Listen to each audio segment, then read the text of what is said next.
Hello बच्चों, कैसे हैं आप सब। उम्मीद करते हैं बच्चों आप लोग बहुत मजे में हैं, अच्छे से पढ़ाई कर रहे हैं और इलेक्ट्रोमैग्नेटिक इंडक्शन चैप्टर आप लोग एंजॉय कर रहे हैं, इंटरेस्ट लेकर पढ़ाई कर रहे हैं। तो बच्चों आज हम लोग एक नया टॉपिक करने जा रहे हैं। उस नए टॉपिक का नाम है एडी करंट। देखिए अभी तक आपने इंड्यूस्ड करंट की बात की है। इस चैप्टर में आपने पढ़ा है कि अगर हम किसी भी एक क्लोज्ड सर्किट के थ्रू अगर हम मैग्नेटिक फील्ड को चेंज करते हैं तो मैग्नेटिक फील्ड के चेंज होने की वजह से उसमें करंट इंड्यूस होता है। राइट बच्चों, तो देखिए चैप्टर नंबर 4 जब आपने पढ़ा था तब आपने वहां पर एक वायर में एक सिलेंड्रिकल वायर है, एक सर्कुलर लूप है, एक सोलेनॉइड है, एक एक pair of parallel current carrying conductors हैं, गैल्वेनोमीटर है जिसमें कि कॉइल लपेटा उसमें। तो बहुत सारे अलग अलग तरीके के कंडक्टर्स में आपने करंट को पास करके और स्टडी किए हैं। लेकिन जितने भी कंडक्टर्स अभी तक आपने स्टडी किए हैं या फिर फैराडेज लॉ में जो आपने एक कॉइल लिया या फिर मोशनल ईएमएफ में जो आपने रेक्टेंगुलर लूप लिया, अभी तक जितने भी केसेस आपने स्टडी किए हैं बच्चों, उन सारे केसेस में जो हम करंट पास कर रहे थे या जो हम करंट इंड्यूस कर रहे थे वो सारे के सारे एक वेल डिफाइंड पाथ में हो रहे थे। एक circular loop well defined path है, सोलेनॉइड में जो सिलिंड्रिकल में वायर लपेटते हैं एक वेल डिफाइंड पाथ है, उसी तरीके से एक सर्कुलर कॉइल जिसको हमने एक गैल्वेनोमीटर से कनेक्ट किया एक वेल डिफाइंड पाथ है। तो अभी तक जहां भी हमने करंट को पढ़ा है कि भाई इसमें करंट फ्लो कर रहा है या इसमें करंट इंड्यूस हो रहा है वो एक वेल डिफाइंड पाथ था। राइट, लेकिन अगर आप एक बल्क पीस ऑफ कंडक्टर को भी, अभी तक तो आपने वेल डिफाइंड पाथ कंडक्टर का पढ़ा था ना जिसमें करंट पास हो रहा है या करंट इंड्यूस हो रहा है, लेकिन अगर आप एक बल्क पीस ऑफ कंडक्टर को भी मैग्नेटिक फील्ड के चेंजिंग रीजन में, एक ऐसे रीजन में जहां पर कि मैग्नेटिक फील्ड की वैल्यू चेंज हो रही है, अगर ऐसे रीजन में आप एक बल्क पीस ऑफ कंडक्टर को भी ले जाकर अगर प्लेस करेंगे तो उस कंडीशन में उस बल्क पीस ऑफ कंडक्टर में भी कुछ ना कुछ करंट जो है वो इंड्यूस होता है। तो जो ऐसा करंट जो कि एक बल्क पीस ऑफ कंडक्टर में इंड्यूस होता है उस करंट को हम लोग एडी करंट कहते हैं। जैसे वाटर में कैसे स्विरलिंग एडीज टाइप के बनते हैं, अगर आप पत्थर ड्रॉप करते हैं या किसी तरीके से तो एडीज टाइप के बनते हैं, तो उसी तरीके से कोई फिक्स्ड पाथ नहीं होगा उसका, एक स्विरलिंग एडी टाइप का उसका पाथ होगा, इसलिए इसे हम लोग एडी करंट कहते हैं। It was discovered by a scientist whose name was Foucault. ठीक है, तो बच्चों अभी तक जो आपने वेल डिफाइंड पाथ में जो करंट पढ़ा है, करंट इंड्यूस किया है, उसे हमने इंड्यूस्ड करंट नाम दिया है। लेकिन अगर एक बल्क पीस ऑफ मटेरियल को आप एक ऐसे रीजन में ले जाकर प्लेस करते हैं जहां पर कि मैग्नेटिक फील्ड चेंज हो रही है, तब उस बल्क पीस ऑफ मटेरियल में एक करंट इंड्यूस होता है जिसे हम लोग एडी करंट कहते हैं। तो मैंने लिखा है the current produced in the bulk piece of a conductor when subjected to a changing magnetic field, इसे हम लोग एडी करंट कहते हैं। ठीक है, तो चलिए एक एग्जांपल हम लोग कंसीडर करते हैं और देखते हैं बच्चों किस तरीके से एडी करंट जो है हमारा वो जनरेट हो रहा है। सपोज करिए कि हमारे पास एक pair of pole piece of magnet, जहां ये मैग्नेट का नॉर्थ पोल और दूसरे मैग्नेट का साउथ पोल एक दूसरे की तरफ फेस कर रहे हैं। क्लियर है, हमारे पास एक pair of pole piece of magnet है जहां इस मैग्नेट का नॉर्थ पोल और इस मैग्नेट का साउथ पोल एक दूसरे की तरफ फेस कर रहे हैं। इसका मतलब क्या हो बच्चों कि इस रीजन में नॉर्थ से साउथ की तरफ एक यूनिफॉर्म मैग्नेटिक फील्ड प्रेजेंट है। ठीक है, यानी इस तरीके से दो मैग्नेट्स, एक का नॉर्थ एक का साउथ पोल एक दूसरे की तरफ फेस कर रहा है और ये बीच का रीजन जो उनका एम्प्टी है उस रीजन में मैग्नेटिक फील्ड प्रेजेंट है। ठीक है, एक फिक्स्ड सपोर्ट है इस तरीके से, और इस फिक्स्ड सपोर्ट से बच्चों आपने एक वायर के थ्रू, कह लीजिए एक नॉन कंडक्टिंग वायर है, उस वायर के थ्रू आपने क्या किया, आपने एक कॉपर प्लेट लगाया है।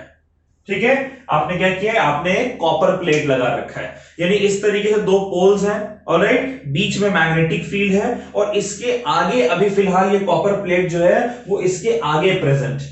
नीचे मैंने शो किया है कि टू डायमेंशनल है लेकिन ये आपका आगे प्रेजेंट है। ठीक है बच्चों, बात समझ आ रही है। अब आपने क्या करना है कि इस कॉपर प्लेट को यहां से रिलीज कर देना है। जब आप कॉपर प्लेट को आगे से रिलीज करेंगे तो कॉपर प्लेट एक पेंडुलम की तरह आगे पीछे मूव करेगा ना बच्चों, ये बात तो आप समझ रहे हैं। दो मैग्नेट के ऊपर वो फिक्स सपोर्ट है, वहां से एक नॉन कंडक्टिंग वायर से एक कॉपर प्लेट आपका है।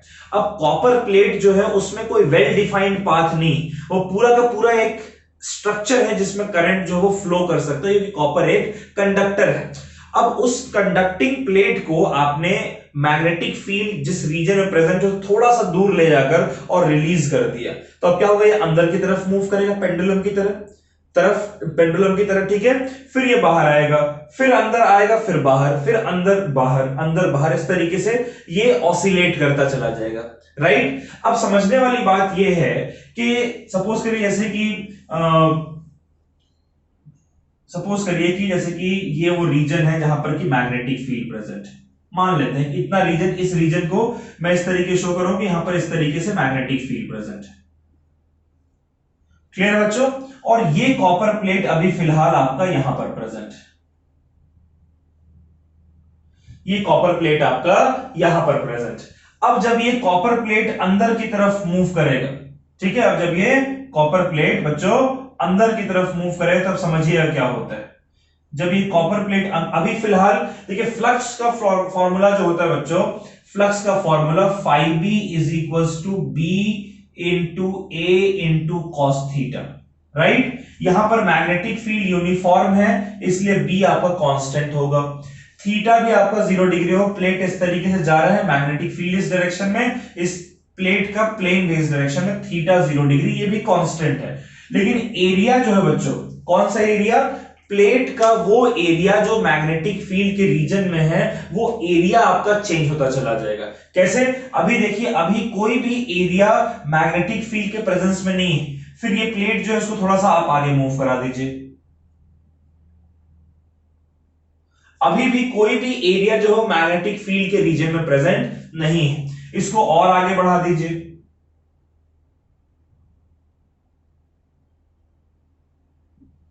ठीक है।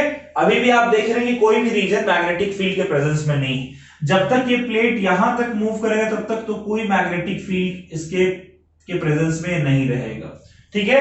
लेकिन जैसे ही ये प्लेट अब मैग्नेटिक फील्ड के रीजन में एंटर करेगा तो सबसे पहले तो इस प्लेट का जो अभी 0% एरिया मैग्नेटिक फील्ड के रीजन में है, जब ये एंटर करेगा तो पहले इतना सा एरिया मैग्नेटिक फील्ड के रीजन में आ जाएगा, फिर और ज्यादा एरिया, फिर और ज्यादा एरिया, ऐसे वो एरिया जो कि मैग्नेटिक फील्ड के रीजन में एंटर कर चुका है वो आपका बढ़ता चला जाएगा, और एरिया बढ़ने की वजह से फ्लक्स आपका बढ़ेगा, और फ्लक्स बढ़ने का मतलब है कि फ्लक्स आपका चेंज हो रहा है। और आप जानते हैं कि जब फ्लक्स चेंज होता है तो एक ईएमएफ इंड्यूस होता है, और ईएमएफ इंड्यूस होने की वजह से इस कॉपर प्लेट के अंदर कुछ करंट फ्लो करना शुरू कर जाएगा।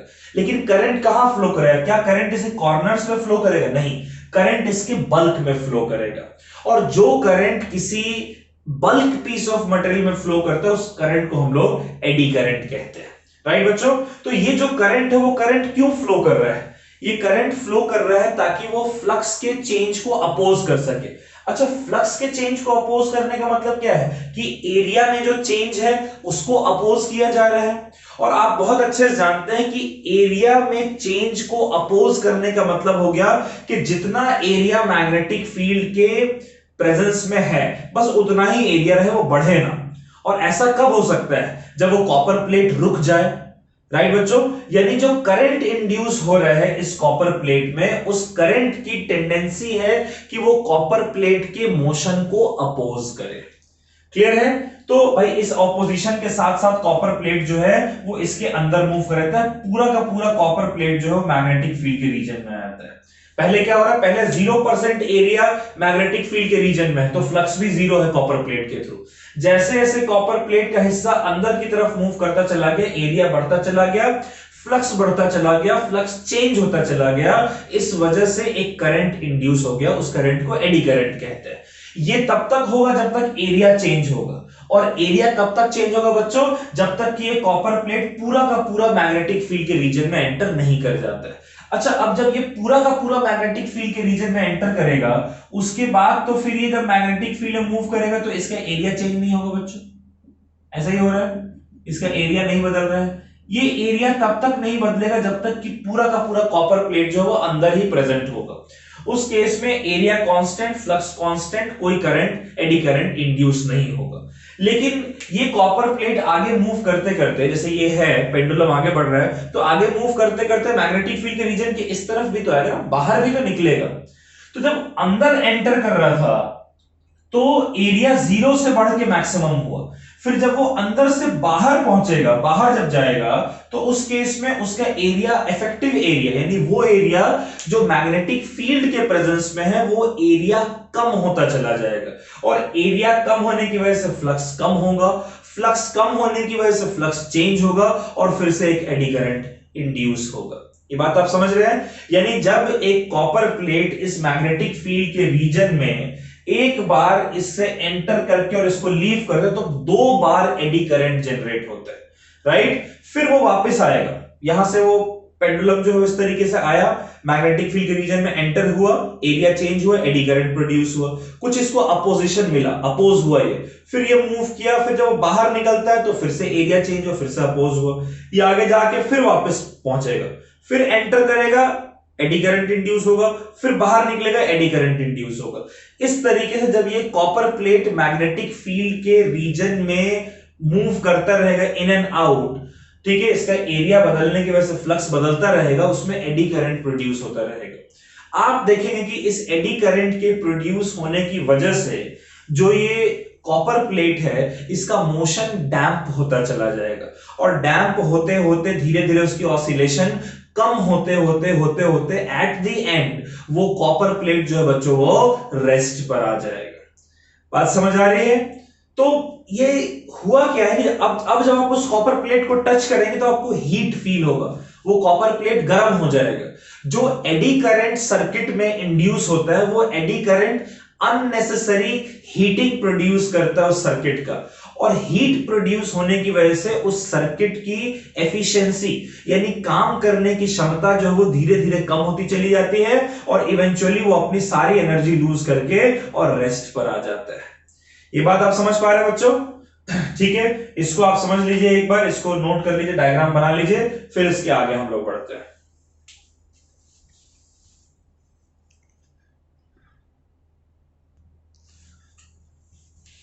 तो बच्चों अभी आपने देखा कि अगर हमारे पास एक नॉर्थ पोल और साउथ पोल, मैं थोड़ा सा पलट कर बना रहा हूं इसको, नॉर्थ पोल और ये साउथ पोल है, और यहां पर नॉर्थ से साउथ की तरफ एक मैग्नेटिक फील्ड हमारा प्रेजेंट है इस तरीके से, और उस रीजन में अगर हम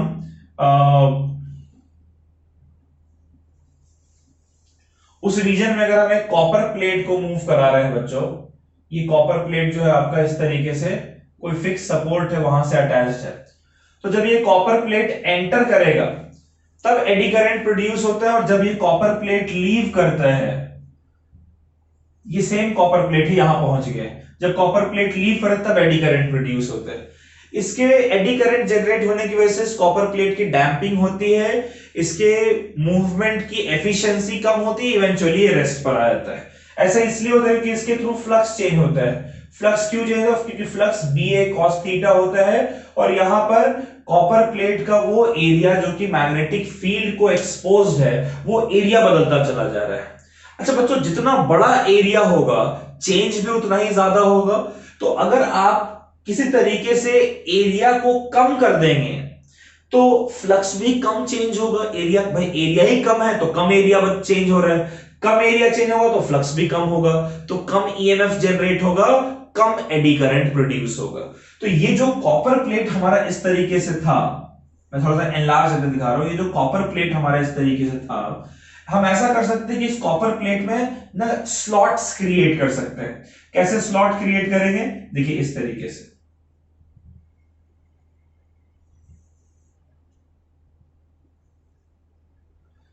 ये हमने एक स्लॉट क्रिएट कर दिया। फिर आगे देखिए,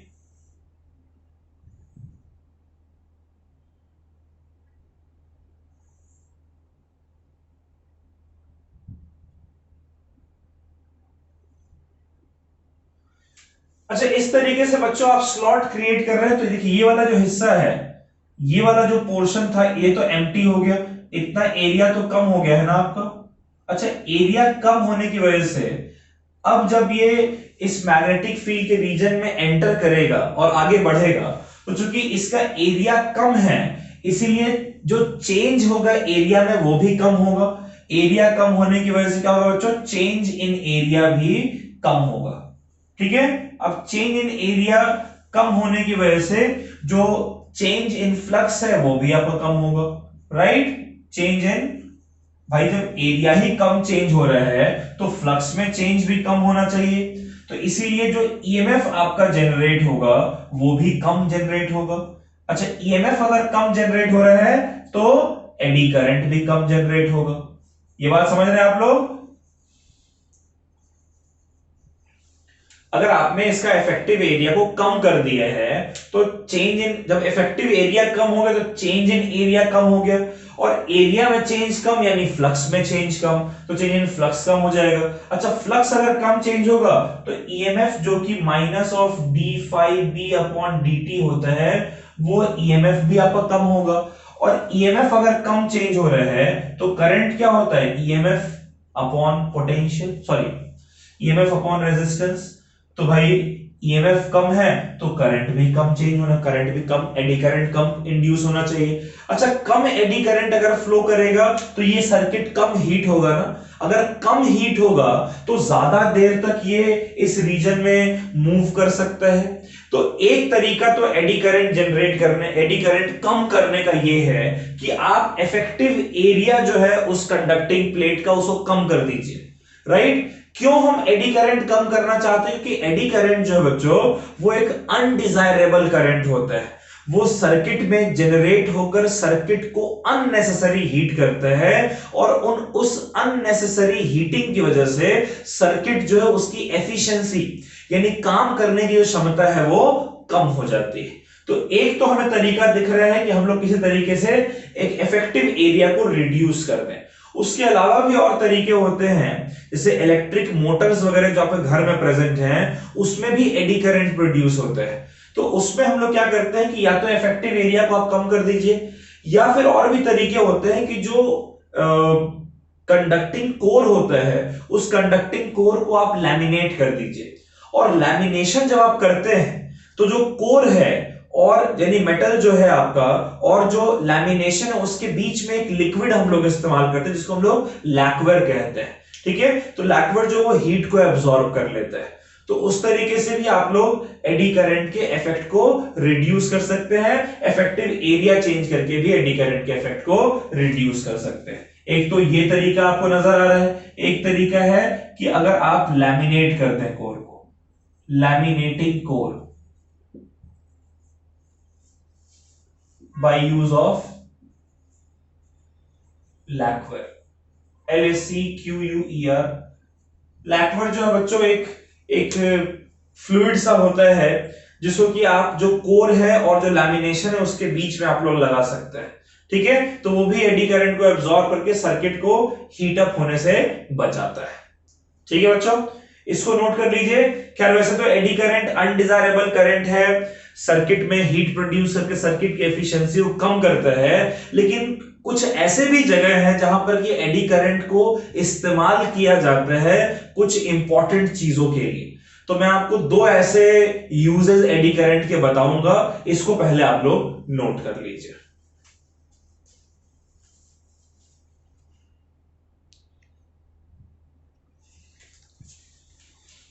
तो चलिए बच्चों, वैसे तो हमने एडी करंट की बहुत बुराई कर ली है कि एडी करंट बहुत अनडिजायरेबल करंट है। जितने भी मशीन्स में एडी करंट जनरेट होते हैं, चाहे वो फैक्ट्री के मशीन्स हो, लैबोरेटरी के मशीन्स हो, कहीं के भी मशीन्स हो, उनमें अगर एडी करंट प्रोड्यूस हो रहे हैं तो वो सर्किट की एफिशिएंसी को कम कर देता है।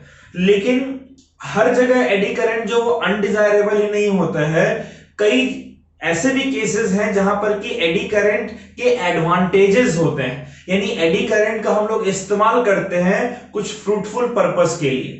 ठीक है, तो उनमें से दो रीजन मैं आपको बता दे रहा हूं। अगर आपसे एग्जाम में एडी करंट के एडवांटेजेस पूछता है, वैसे तो एक से ज्यादा एडवांटेज नहीं पूछेगा, लेकिन अगर पूछे तो आप एटलीस्ट दो एडवांटेज जो है, अगर फिर भी पूछ दे अगर दो एडवांटेज तो आप लिख सकते हैं।